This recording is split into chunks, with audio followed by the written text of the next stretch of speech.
రైతు బాంధవుడు మన ప్రీతమ నాయకుడు స్వర్గీయ వైఎస్ రాజశేఖర రెడ్డి గారి 70వ జయంతి సందర్భంగా ఆయనకి ఇంత ఘనంగా నివాళులర్పించడం కూడా చాలా ఆనందంగా ఉంది. ఏ పథకమైనా పేదల పార్టీ ఎన్నిటిగా నిలిచి పేదలకు ఇళ్ల పట్టాలు కానీ, అదేవిధంగా పేదలకు ఆరోగ్యం కానీ, పేదలకు ఇళ్ల పట్టాలు ఇచ్చిన ఘనత వైఎస్ రాజశేఖర రెడ్డి ప్రభుత్వంలోనూ మరియు జగన్ గారి ప్రభుత్వంలోనే జరిగింది. ఏ ఇతర ప్రభుత్వాలు చేసినా సరే ఇళ్ల పట్టాలు ఇచ్చినా ఎక్కడ దాఖలు లేవు. ఇప్పుడు వచ్చి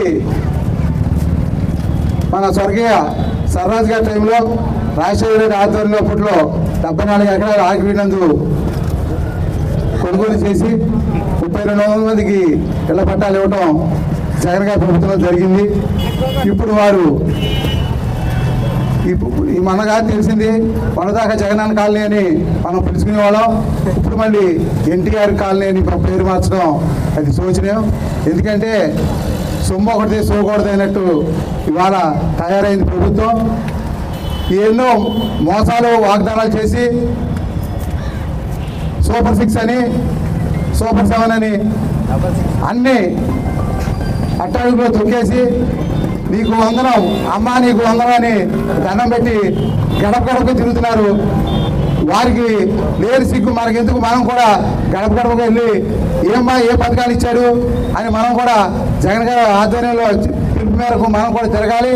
ఒక్క అమ్మ వందనానికి ఇచ్చే వాళ్ళు అంత ఇదిగా తిరుగుతూ ఉంటే ఎన్ని సంక్షేమ పథకాలు రాజశేఖర రెడ్డి గారి 76వ జయంతి కార్యక్రమానికి ఇచ్చేసిన పెద్దలు, అలాగే వైఎస్ఆర్ పార్టీ నాయకులు, కార్యకర్తలు అందరికీ పేరు పేరున నా హృదయపూర్వక ధన్యవాదాలు తెలుపుకుంటున్నాం. అందరూ రాజశేఖర రెడ్డి గారు చేసిన అభివృద్ధి పనులు అందరూ చేయటం జరిగింది. అలాగే ఈరోజు కూడా ఆయన మనం మర్చిపోకుండా గుండెలో పెట్టుకున్నామంటే ఆయన బడుగు బలహీన వర్గాల ఆశాజ్యోతి, అన్ని పథకాలు రూపకర్త ఆయనే. కాబట్టి అందరూ గుండెల్లో పెట్టుకుని రాజశేఖర రెడ్డి గారిని, ఆ కుమారుని రానున్న రోజుల్లో మళ్ళీ జగన్ గారికి మొన్న చేసిన తప్పుకి అందరూ ఎంత బాధపడుతున్నారో అందరికీ తెలుసు. రానున్న రోజుల్లో మళ్ళీ జగన్మోహన్ రెడ్డి గారు సీఎం అవుతారని అందరికీ సెలవు తీసుకుంటాం. రాజశేఖర రెడ్డి గారు కారణ జన్ముడు. ఎందుకంటే ఈ రాష్ట్రంలో, మన ఉమ్మడి రాష్ట్రంలో ముఖ్యమంత్రిగా ఆయన సాగించినటువంటి పరిపాలనలో పేదలకి ఏదైతే మౌలికంగా అవసరమైనటువంటి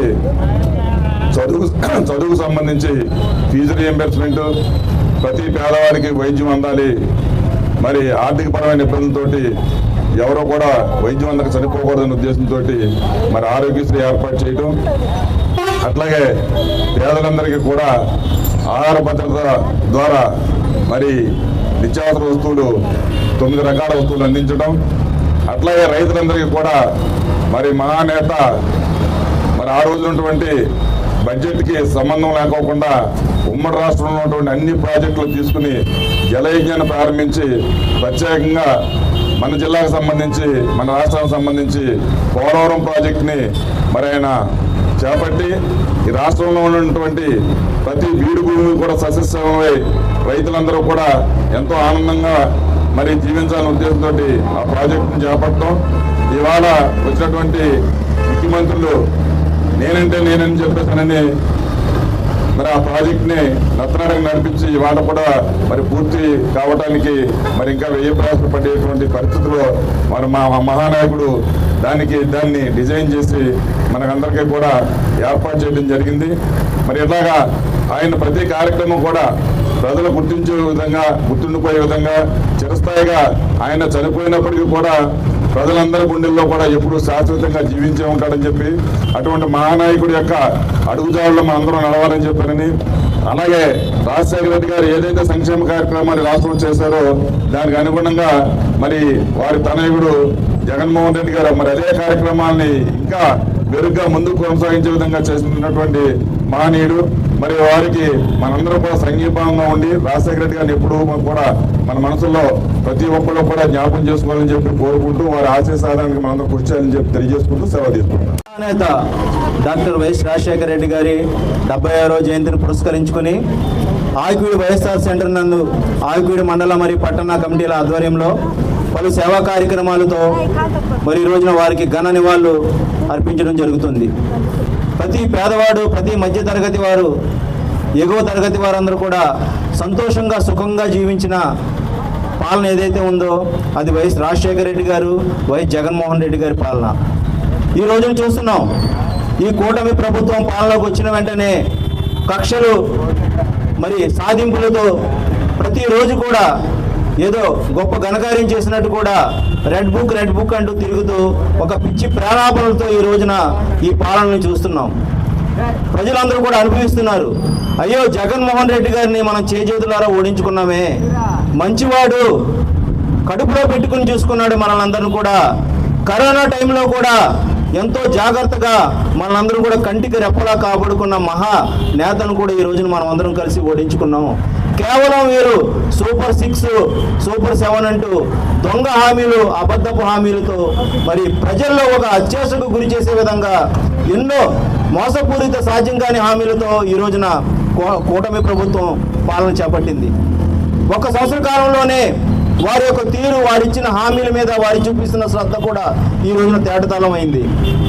ఆ రోజున ఎటువంటి ఆంక్షలు ఉండవు, నేను సంపద సృష్టిస్తాను, అప్పులు చేయను, ప్రజలందరూ కూడా ప్రతి సంక్షేమ పథకం ఇస్తాను అని కూడా చెప్పి గొప్ప దొంగ హామీలతో నారా చంద్రబాబు నాయుడు ప్రజలందరూ కూడా మోసం చేశాడు.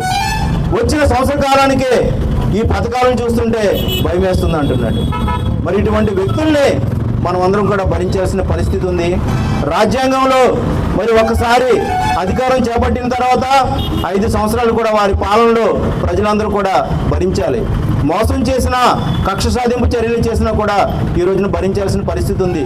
వీటన్నింటినీ ఎదుర్కొంటాం. జగన్మోహన్ రెడ్డి గారు మీకు వల్ల 3 సంవత్సరాలు ఎక్కడో పరాయి రాష్ట్రంలో దాక్కోలేదు.